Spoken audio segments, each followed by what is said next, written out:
Odd Conduit Media. What's it gonna be? You are now listening to the Hyrule Podcasters!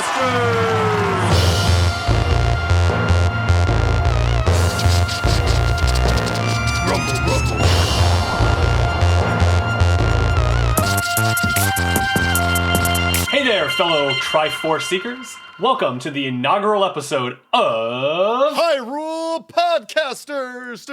I'm your co-host, Ben. And I'm your co-host, Pat. On this podcast, we play through each game in Nintendo's Zelda franchise. Yep. We're pretty practiced gamers, but we're not experts or purists. We're just experiencing each game start to finish in chronological order. In this first episode, we'll be giving you some background about us for the first 15 minutes or so. Then we'll hop into playing The Legend of Zelda. Oh boy, what a game. I can't wait. Let's collect some triangles, catch some fairies in some bottles. Oh, yeah. Right? I think that's what most of the game's about, I think. You know it. Soon we're going to be doing some fishing and things like that in some later games. That's yeah. always a big highlight for me. Gotta as love well. the fishing. We are, we've known each other for, like 34-ish years, something like that. And have been playing video games together for the majority of that time. Most of them. We actually got into video games primarily because of our mom. Thanks, Mom.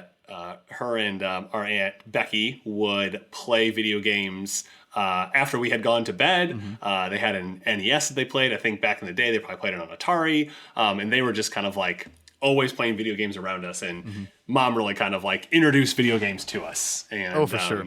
I can certainly remember, I think my first vivid memory, Patrick, of Mom playing a video game was either The Legend of Zelda or Star Tropics. Do you remember one of those playing? Oh, definitely. It's too far back to tell which was first, but those games were frequently played when we were just little children all the time. Yeah, just down in the basement, just playing away and, hand-drawn maps, like all the great stuff kind of from that, age of video games. I don't know, the golden age of video games, not really sure what all the different ages are, but definitely a golden age to me, for sure.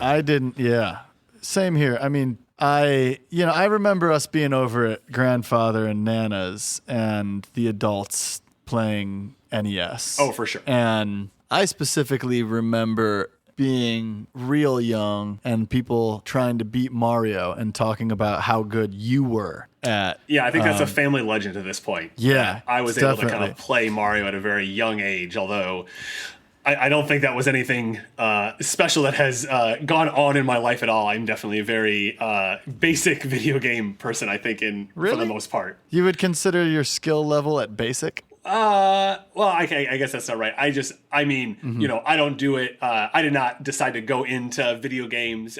This is, my very first entree into doing more than just playing video games. I would say, I very much just play and consume and enjoy video games as entertainment and something like that. Nothing I've ever looked into doing more with is what I meant. Okay, I see. I'm just a video game player, I would say. Okay, so you're. Well, what would you consider yourself? Would you consider yourself an advanced video game player?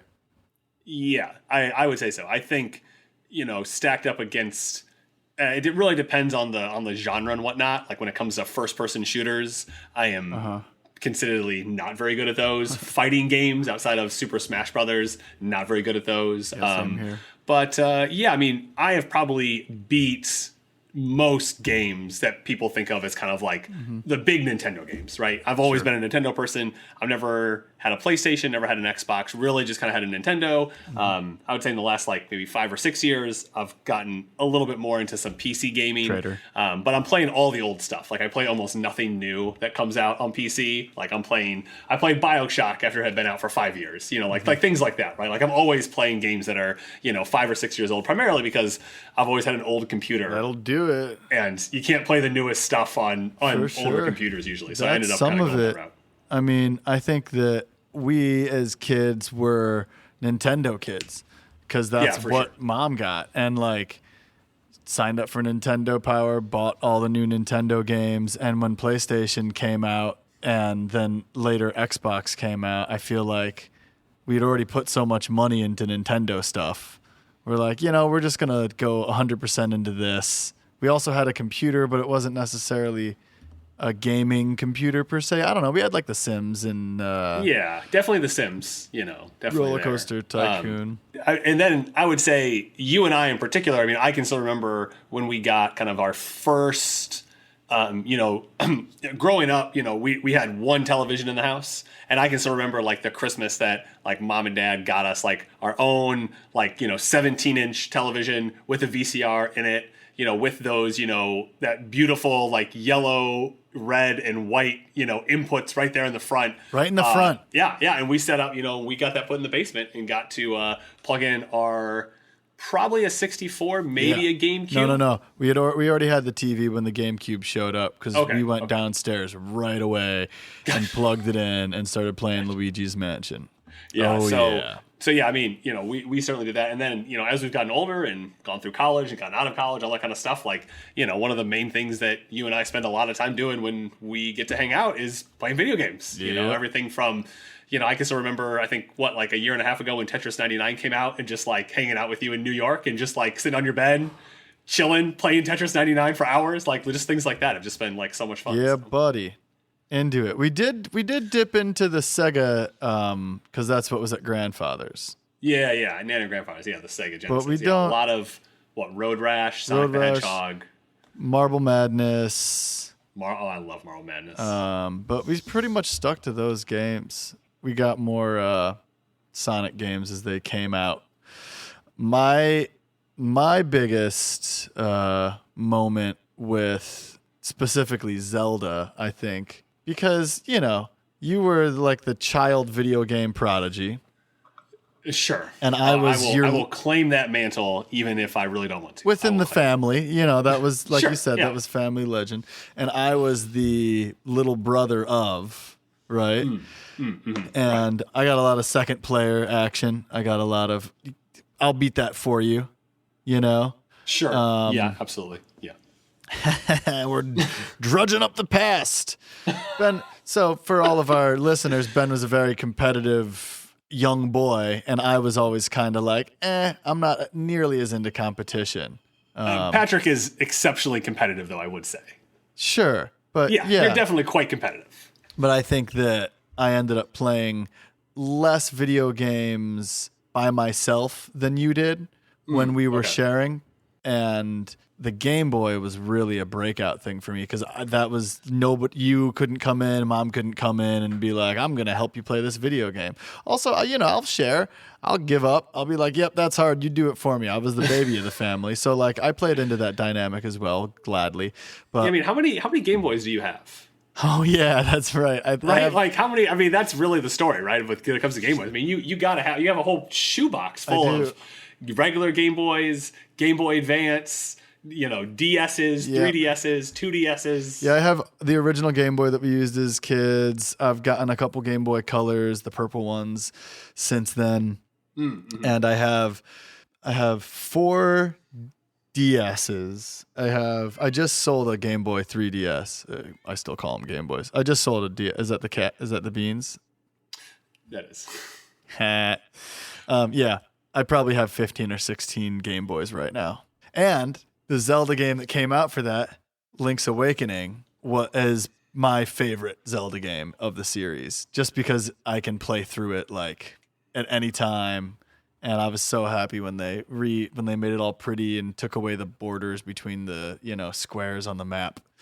For Switch, that was really cool. But I remember specifically, we had to clear and set the table as kids. Set and clear the table. And right after dinner, I'd run upstairs to the bathroom and play Link's Awakening for like a half an hour on the toilet. And that was. Yeah. My mom and dad are like, you okay? And I'm like, oh, having a real hard time in here. Pat, the amount of fake poops you did to get out of work when we were younger is astronomical.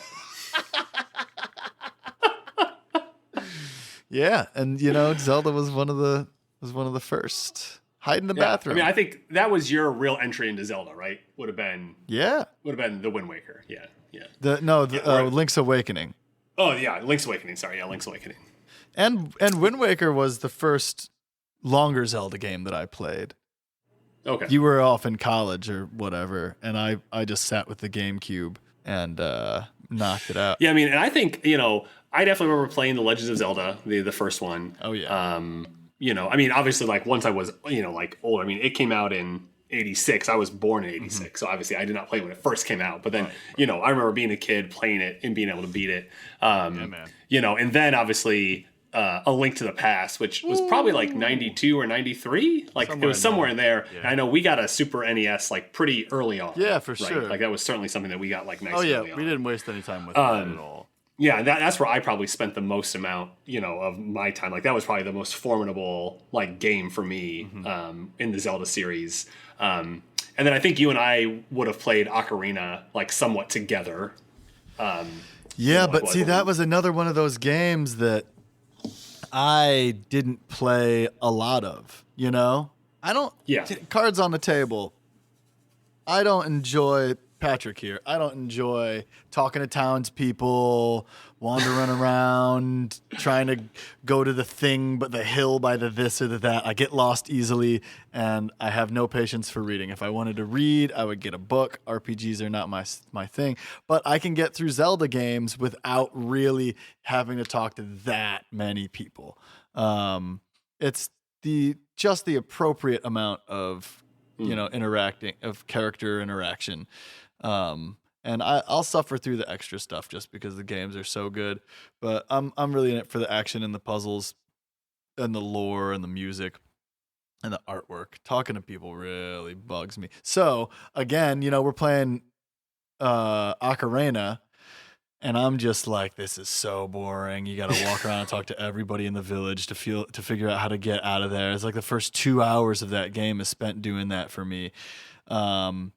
And I'm also a purist. Like up until this year, I've refused to use guides, which I just have changed because I think that's I found 10 years ago that I'm like, oh, I want the story, I want some of the action. I'm using a guide to get through chunks of this just because I'm here for the story element of it, right? I'm not necessarily, and it's just like I just don't have the time. Like, I don't have the time to be like, oh, I have to talk to 15 people to find the right person.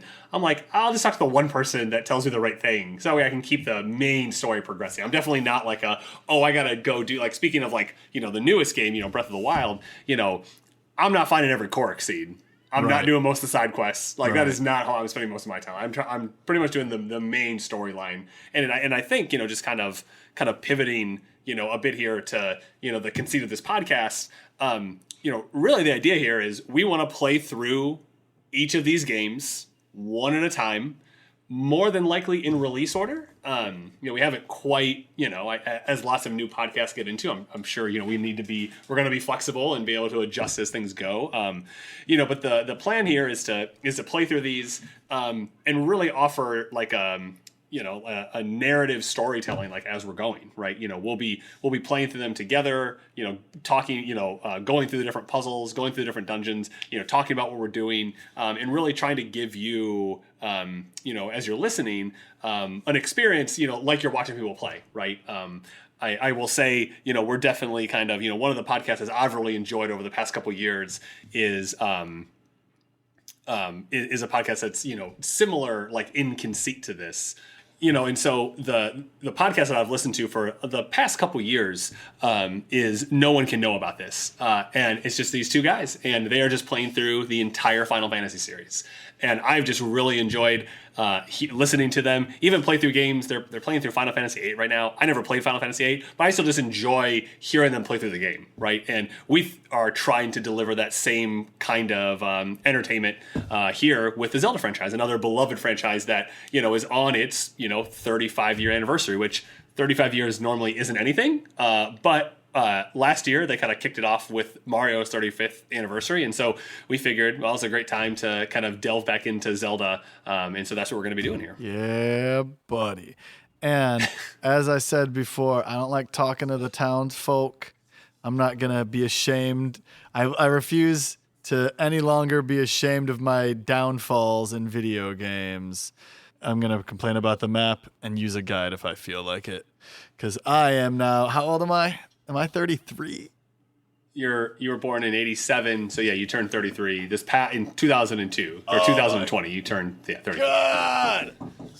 When did I get so old? Well, I've been lucky enough to have the Zelda franchise and my brother to grow up with. So let's get it. So here we are. We're going to be doing, as it would seem the most appropriate place to start, with the Legend of Zelda. I will say we are not Zelda trivia nerds. I actually haven't even read like the Hyrule Compendium. So, I don't know kind of lots of backstory and that kind of stuff. I know the game came out in 86 because I can see it right here on the screen in front of me. So we are starting, like I said, where the series starts with A Legend of Zelda. Here we go. Is that in poor taste to I like it. No, I like it. Make a Mario joke? So what name are we going with here? Just go with the classic Link? Oh, no, let's do something ridiculous. All right. So I usually name my characters something childishly vulgar or something that sounds like a ridiculous old English, like Gorth, Gorth, I like that. Can we go with Gorth? Yeah, let's go with Gorth. It kind of sounds like some Middle English brute kind of guy. All right, here we go. Let's see how many times we end up dying. Right now, our death count is at 0. Oh wow, they just keep your death count under there. Yeah, they keep your death count. Wow, what an opening level. So you can go up or to either direction or into the green cave, and you go see the man. Here we have the old man telling us it's dangerous to go alone. Take this, and we have the wooden sword. So just like that, they already they get you going right away with the sword. So, okay, slow down. This game starts. You're just this little fairy-looking thing, and you name yourself, and then you have the option to either go up, right, or left out of the screen that you're in. But there's also a cave, which is far more intriguing than just, what you're thinking is going to be to another section of the map. You go into the cave and the guy equips you, but you start with nothing in this game. Yeah, you start with absolutely no. I mean, you have a shield in front of you. You have a shield, but it doesn't like they're starting you off kind of in a defensive posture, right? Like saying like, oh, you could block stuff. You already got hit, bro. If something comes at you. You did not block that. No, I did not. Yeah, so going up a screen, we find the Ocrocs. I think that's what they're called. Ocrocs. Right? Oh man, we got to look up like the enemy list name. Yeah, I know. See, not knowing this stuff, I feel like we're just gonna be like, oh, I want to know this stuff, even though I didn't think I was going to already. Yeah. Octorock. Yeah. So, now all we're really trying to do here, and like I said, this is a game that I feel, fairly confident, going through it. Our main goal, there are 8 dungeons in the overworld, and our job is to conquer each one of those dungeons, get the magical item out of it, and get the Triforce out of it. To get the Triforce piece out of it. Are we just gonna go in order? Do you have to go in order? Aren't there some dungeons you can like do early and whatnot? Yeah, I think there are some you can like pop into to like get like I think you can get like the raft early or something like that. Mm-hmm. I am not nearly as up to date on what to do there, so yeah, I think we'll probably just go in the order that I know. Great. And yeah, so we're at the first dungeon, which I'm just like I'm trying to put myself back in like 1985, right? You're booting this game up, and just like our 1986, and you're wandering around, and you stumble across what is essentially like a dead tree, with eyes and an open mouth. Yeah, big old like a Kirby tree, but if he died 100 years ago, 1,000 years ago, and just thinking about like like all of this is just so normal for people who game now, right? And just thinking like, oh, at one point this was not. This was all novel. This was all special, incredible. And you kill. So you get into this creepy bluish dungeon. You take a left, and there's some bats you have to kill to like further the idea that you are underground, like in a cave, in a like dungeon. We tend to think of dungeons as these elaborate castles that bad guys put other bad guys throughout, but they're we're like in the earth. There's no windows. What are those knobs on the walls? Yeah, I think those are just kind of like, just some wall decorations, know? I mean, you're like right away, right? I mean, you go to one room you walk into the dungeon, you see a locked door, so you have a choice of left or right? You go left, you fight some bats, you get a key. You go right, you fight some skeletons, you get a key. But like none of these are pushovers. I mean, you have 3 hearts when you start. These guys, hit you for half a heart piece each. There's, it's not a walk in the park. I'm gonna die so much. Yeah, because you're in a dungeon, right? Yeah, skeletons and bats starting it off spooky, real spooky Zelda.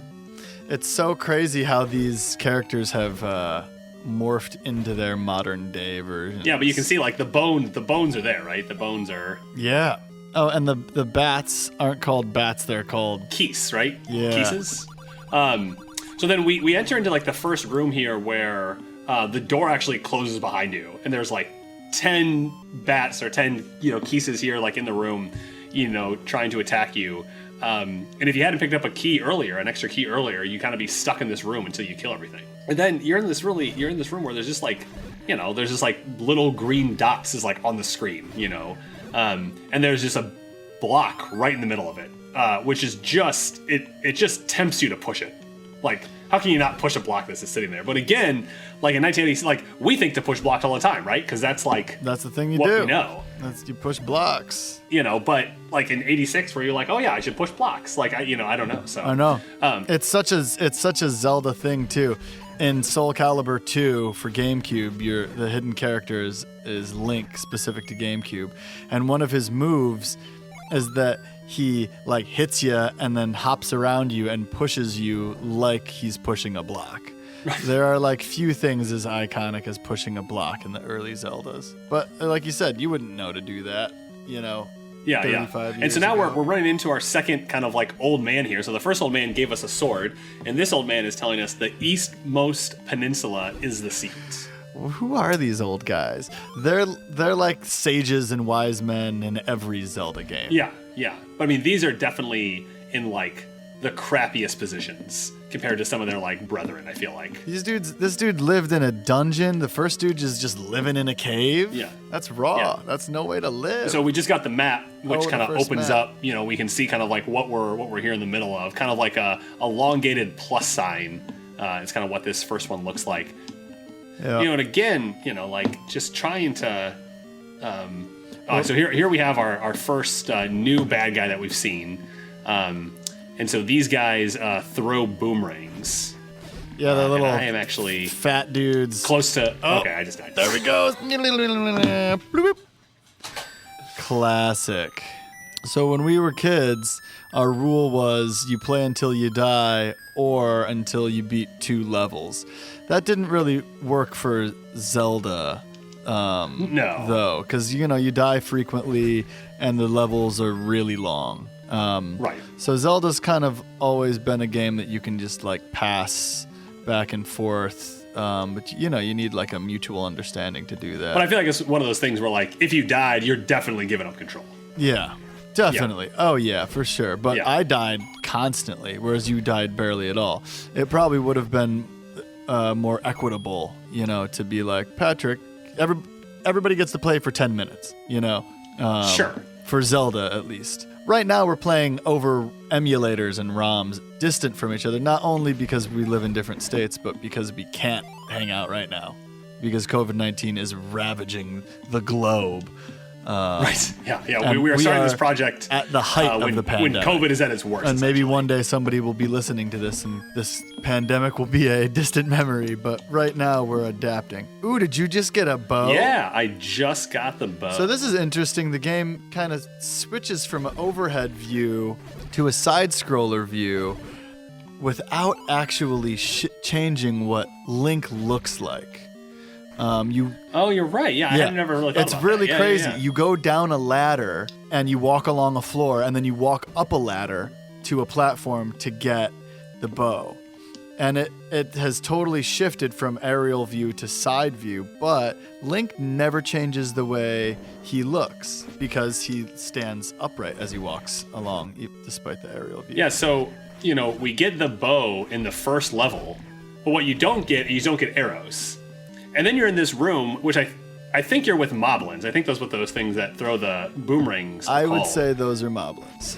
And if you decide not to kill them, you just wouldn't get the boomerang. Oh, right. If you just evaded them, then you wouldn't get it. Yeah, it's just a drop. It's just like it's a room drop. Ooh, now here are the scariest things in this whole game. The hand. I think they're the scariest thing in the series. Yeah, that just come down, scoop you up, and Ben's currently trying to get to some rupees after killing a few of them. They'll come scoop you up and take you to the beginning of the dungeon. All right, and our first dungeon boss, a little dragon spitting 3 beams at you that kind of get wider as they go along.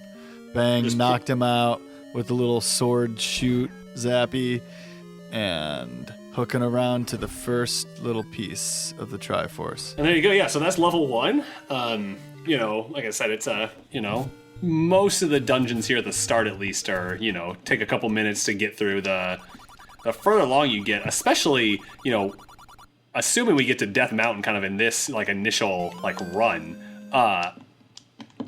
it's such a long dungeon. Really? It's like a 20, I haven't ever finished it in like probably less than like 20 or 30 minutes. Unless I'm like staring at a guide, and just going like, piece by piece. Well, maybe you can be my guide when we go through the... Well, yeah, I think that was one of the things that we were like chatting about earlier is, I have no preconceived issues with, or preconceived isn't the right word, but I have no issues with using a guide to kind of help, get through some of the trickier parts in the game. So yeah, for sure. So right now, if you're, if you really know kind of this game backwards and forwards, I'm just headed, I headed south, from the dungeon. I'm going to the item shop, and I'm not sure what's in this one. I'm looking for the candle. Yeah, there we go. So you want to get the candle. Again, I'm sure there are people that are going to listen to this and be like, you absolutely don't get the candle this early on. Yeah, whatever. I like the candle because it allows you to burn bushes and discover kind of like secret spots. And so you start by being able to buy the blue candle, and then later on you find the red candle. And the difference being is that the blue candle you can only use it once per screen, and the red candle you can use on pretty much every screen, or you can use it as many times per screen as you want. So that's the main difference between the two of those things. If we had a bunch of Zelda knowledge, we could have called our podcast "It's a Secret to Everybody." But I feel like that's misleading because we're not giving tips and tricks. We're just kind of playing through. Yeah, I think most of the stuff is a secret to us as well, which is kind of a problem. Oh, you got. Yeah, I forgot that I didn't have the. I don't have the magical shield. So. Right. So now I'm just heading east. Well, I did mention earlier I have beat the game many times. Sometimes remembering where all the dungeons are takes a little bit. I feel like one of these bushes on this screen you can burn, but let's see if I am correct here. Yeah, I guess not. All right, so we're gonna head over to dungeon number 2.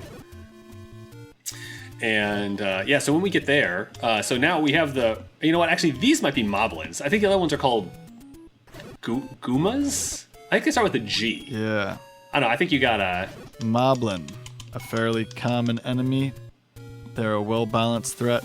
So they don't look exactly like either of them. I think they're both moblins. These guys, that's the image that they use for moblin.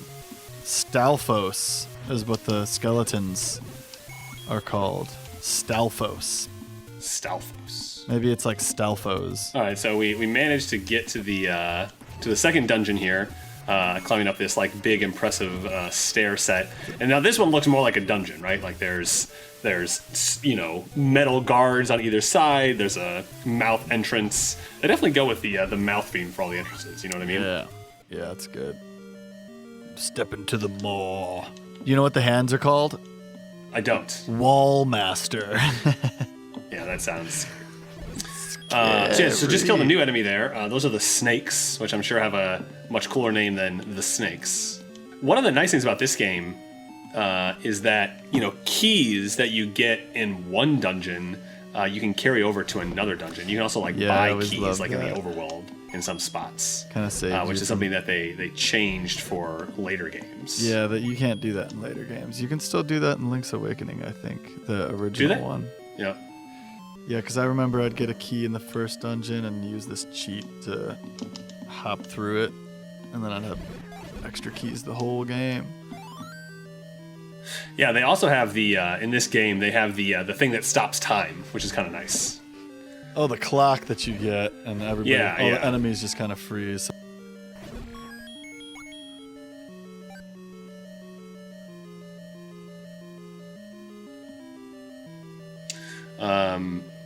I love the dungeon music. Oh, I know. It's just such classic music, isn't it? Yeah.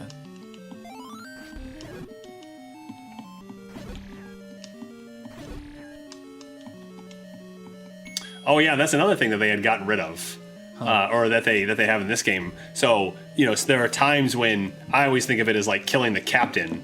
When you kill the captain, everybody else on the screen also dies. That was a part of that group, right? Really? So, I just. That's why everybody disappeared when you killed the one guy. Yeah. Well, I didn't realize they did that in this game. Yeah, I think I'm not an expert on the Adventure of Link, but I'm pretty sure this is the last one they do this on.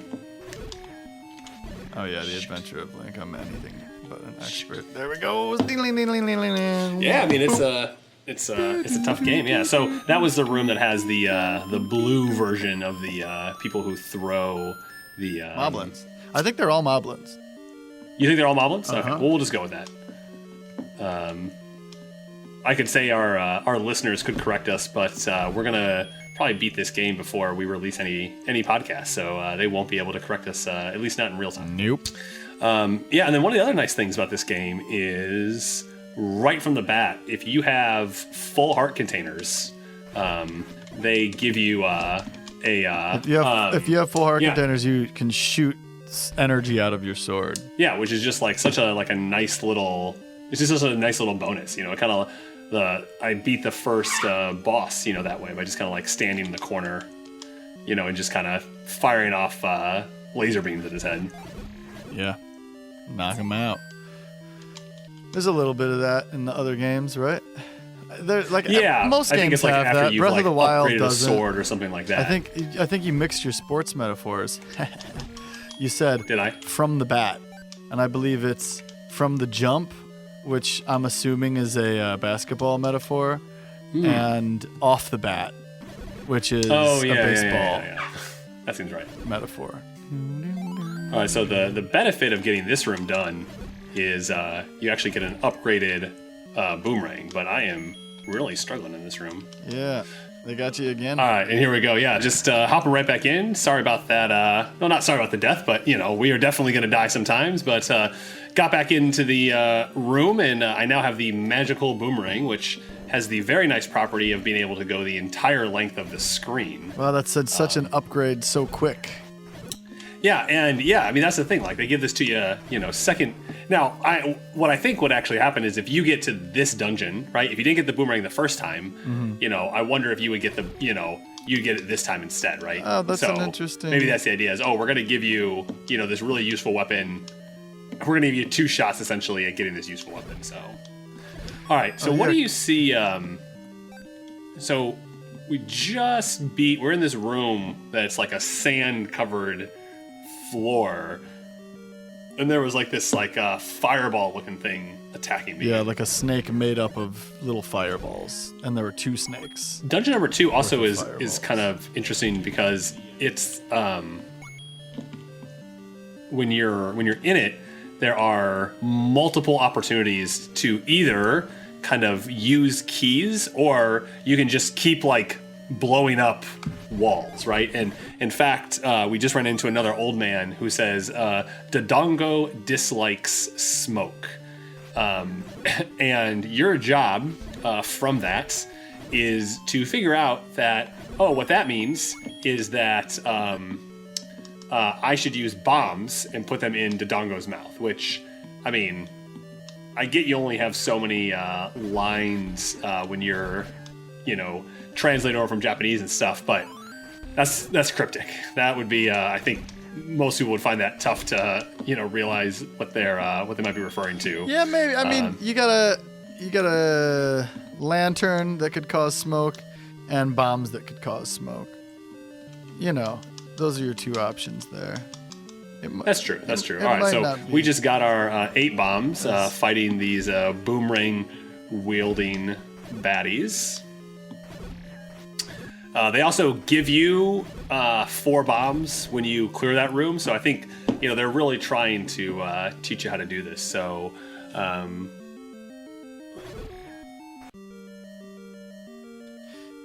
right, so let's go fight Dodongo. Dodongo, he's a Triceratops. Yeah, and I am feeding him bombs. And then he gets a big look on his face and has a little burp bubble. Oh! And it only takes 2 bombs. Oh, those are called moldworms, by the way, the little fire worms. Oh, okay. So there you go. So, depending on how many times you die to the boomerang wielding baddies, you're talking, 15, 20 minutes or so can probably get you through those first 2 dungeons. So now, is kind of the time where, if you have enough money and you kind of know where some secrets are, you can actually kind of pal around the screen and grab a couple nice things, and that is what we are going to do. So we are going to, there are a couple spots in the game that have secret rupees, and we are going to go and grab those right now, and then we are going to go get the second sword, which is the white sword, which is at the top of the waterfall. It's a secret to everybody. This is a moblin just hiding in a cave with rupees. You gotta giving us money, right? I mean, I like that because it kind of shows that just because they're a moblin, doesn't mean they're a bad guy, right? Yeah, or just because Link is going around slaying moblins and trying to save the princess in Hyrule and all that, doesn't mean that he's not afraid to get his hands dirty and deal with the moblin every now and then. So they put a betting game in here as well. So if you kind of go to the easternmost portion of the map, you find a green tree out there, and it has inside of it has a guy, and if you pay him 10 rupees, you will randomly get either more rupees or you'll lose some. And for the record, Ben is not taking the risk. Yes, that is true. So then the next one we need to grab is we have another old man, and it's old woman we pop this in here and it time. says, show this to the old woman. He's saying show it to the old woman. He's not an old woman. He is not the old woman. Yeah, he is not an old woman. Okay. Yeah, he's an old man. And so we need to figure out kind of where to go with this thing and who to give it to. So, all right, and then now we're being attacked by a whole bunch of spiders. They definitely kind of have that chaotic movement to them, which they just hop in whatever direction they're about to hop to. Yeah. We'll get you. So we have our first opportunity here to buy the magical shield. It's 160 rupees. I don't know. For now, I'm just going to keep dodging fireball. I mean, the thing that it does is it lets you dodge more projectiles. So right now, your shield can block arrows and boomerangs. And after you upgrade it, you're able to block fireballs that are shot at you, which is very convenient. Very convenient. We have 163 rupees currently. So we are on. So we got that letter. And now we're pretty much just making our way back to get the upgraded sword. So there's a waterfall, and we have our first of the scariest bad guys in the game. Oh, boy. Do you know their names off the top of your head? What those things Lionel. called? The Centaurs that Lionels. Shoot. Lionels, that's right. Yeah, and this is great because I'm just playing Breath of the Wild all the time right now. And the Lionels in that game are crazy. Ben is just running away from this blue. That is true. I did just straight up run away. It seemed like the most prudent cause. But we did manage to upgrade our sword. And so we now have the second level sword. I don't know what the power rating is, but my assumption is it probably does about 20 or like 50% more damage. And then this is probably one of the more interesting ones in the game. So inside the waterfall, like in that same area as the sword, there's this creepy old lady, and it says, "Pay me and I'll talk." And you're looking at 3 different pricings, 5, 10, and 20 rupees for what, I guess advice is what you're thinking. Yeah, do you want to pay her anything? Let's give her 10 rupees. This ain't enough to talk. Wow. Well, that's messed up. Ben's not trying again. I'm not trying again. So we're expertly going to dodge a couple boulders. Expertly dodging the falling rocks. We're going to dodge a Zora shooting at us, and then we run into a river that we effectively have no way to cross as of right now. So that kind of forces us to go back south here. We're going to see if I remember which of these bushes is the right one to burn. That's not the right one.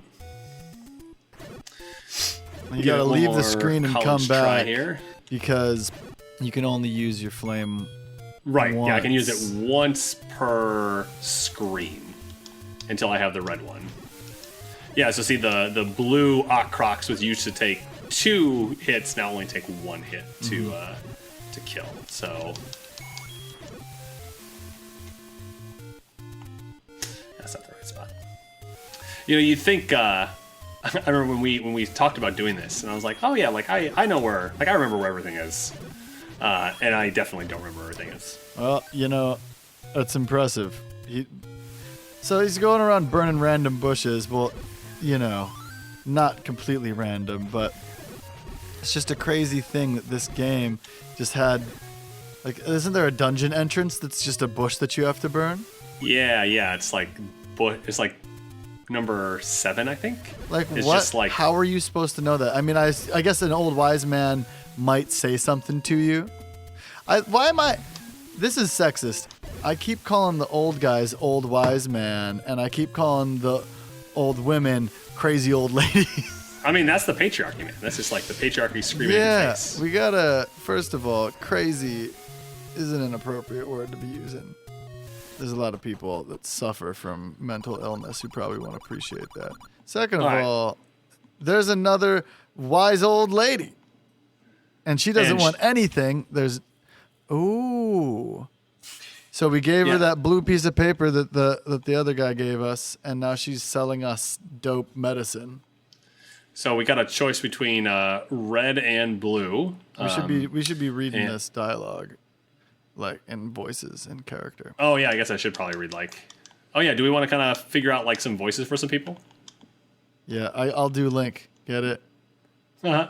Does he have any dialogue in any video games? I mean, that's the whole point. I mean, I think that's one of the things that makes him a great protagonist, right? Like you get to imprint yourself onto him. So yeah. Okay, here's a guy. Buy something, will you? And he's got a shield, a bomb, arrows. And so we are going to buy arrows and have those. Yeah, so they give you the bow in the first level. They don't give you any arrows. You have to come out here and buy arrows yourself. That little guy in that cave was different than everybody we've seen. He was wearing the same color scheme as Link. He had a beard, it looked like. Are there like more people that look like Link? Really makes you wonder. Oh, he's back, boy. This is really expensive. So he's got a key, a little blue ring, and a piece of meat.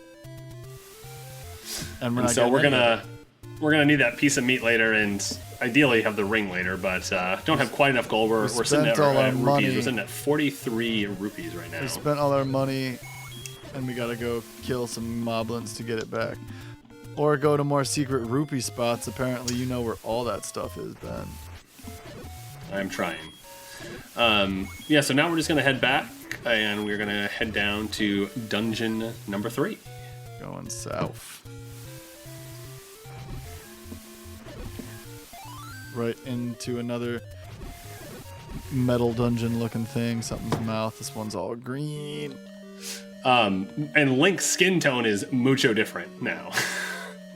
Oh yeah. You see that? You see like how like yeah, there's something going on there in a couple of these dungeons where your skin tone is very different. The lighting in this dungeon changes Link's skin tone. It's all explainable. And so we just found a new enemy here. Pat, do you know what the slimes are called? I'll look it up. Again, I'm so glad that people aren't listening to this in real time, because I'm sure they'd be yelling at us for not knowing the names of these things. Yeah, maybe we should do some research. Yeah, like some actual prep work before we decide to jump in. An outline that's more than 5 sentences. Okay, and now these are probably the second most scariest bad guys in the game. The ones with the shield and the sword that just kind of keep coming at you. Yeah, they're bad. So the Lionels have the head of a lion, the torso of a pro wrestler, and the body of a horse, correct? Or do they have hooves? I feel like they have hooves. And that's not a oh, it depends on what kind of hoof. Hoof? Hoof? Hoof? All right, what are these guys called? Armoros, maybe? Something The like that? slimes are called Zol, Z-O-L. Oh, the slimes are called Zols, okay. And these guys are... do they have cross shields? Yes. Dark Nut. Oh, that's right. Okay. There's literally... Do you see how many are on the screen right now? Oh my gosh. There are 8. In one room in the dungeon. 8 Dark Nuts! Oh, nice. You use a little bomb. Oh, that's a good tactic. Just keep blowing them back into the corner. Dang, bro. You got skills. Ooh, corner. Still got it. Oh, it almost made you go into the staircase. Oh, I would have been so salty. There you go. Oh, and you just got a bomb. They gave me bombs. Well, you got multiple bombs. Always trying to bomb the walls. And but yes, this is where we're back into the side-scrolling. Yeah, and then they do this in Link's Awakening, right? Yeah. They do this side-scroll thing. Yeah, and I think the character looks different. And there's Goombas. Yeah. And I think that it's the Mario... I think that it does the Mario dungeon music, too. Maybe I'm making that part up. That game, I can't wait to get to that game, not only because it's, one of your favorites, but just it is definitely a unique take on the on Link, especially that was what the fourth game that came out. Yeah. But I mean, you got to think, right? I mean, Link's The Adventure of Link. That was compared to what most people were expecting, was a very different game as well. Yeah, I think having the side-scrolling component and whatnot. I mean, it's just a completely different game. They realized what their formula was, and they went back to it. Yeah. But Link's Awakening is the first, of the series to abandon the Zelda idea in a game called Zelda. That's right.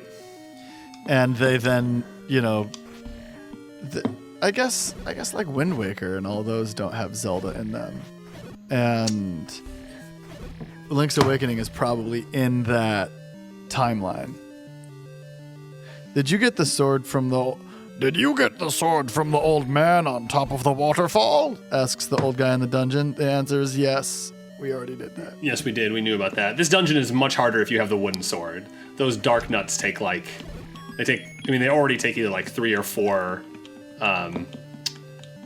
hits to kill them, and I think it's 3 with the white sword, and if you have the brown wooden sword, I think 5 or 6. I mean, it's very difficult. I love hitting those Dark Nuts with my white sword. All right, so we got our map. Nice. And we just have a few rooms left here, and then we'll beat the 3rd dungeon, and we will ride off into the sunset and probably take a little break here. So let's get these Dark Nuts done. Okay, so they take 2 with the white sword, which means they probably would have taken 4 with the wooden sword. And you got to get them not on their shield. Yeah. I mean, that's the... They're like you. They can defend themselves. Yeah, okay, so in this room, right before the boss, it's not that threatening. It just has some keys and some Zol. But it also has these, fuzzy white things. And if they hit you, you can't use your sword. Which is a terrible thing to not use. All right, here we go. Here's our dungeon boss. It is clamshell heads, 4 clamshell heads sticking out the sides of a body, and they all spit little fire things. Ben took care of it real quick with some bombs. All right, so we've been going for about 45 minutes or so. We got 3 dungeons in. We got the white sword. Okay. And with that, folks, we've just finished dungeon 3, and that is our cutoff point for today's episode. So a quick recap. We got the game going. We ended up beating dungeons 1, 2, and 3. We've collected both the wooden boomerang and the magical boomerang, the bombs. We have a bow and arrow. We have a blue candle, a raft, and we have a red potion. And then we also upgraded our sword and have the white sword. So we are certainly kind of ready. Those first few dungeons, they are challenging, especially that third one definitely adds quite a bit with the dark nuts that are around. But I would say the game from here really starts, can hit you in the face pretty hard. Yeah. And so next time around, we will tackle dungeons 4, 5, 6. We'll get the magical sword. Magical sword, not the master sword, which doesn't show up till Link to the Past. Anyway, we got more stuff to get after that. We'll kind of get the rest of the items and see where it goes from there. So thanks everybody so much for joining us for this inaugural episode. Yeah. Again, I'm Ben. I'm Pat. And this is Hyrule Podcasters. See you next episode.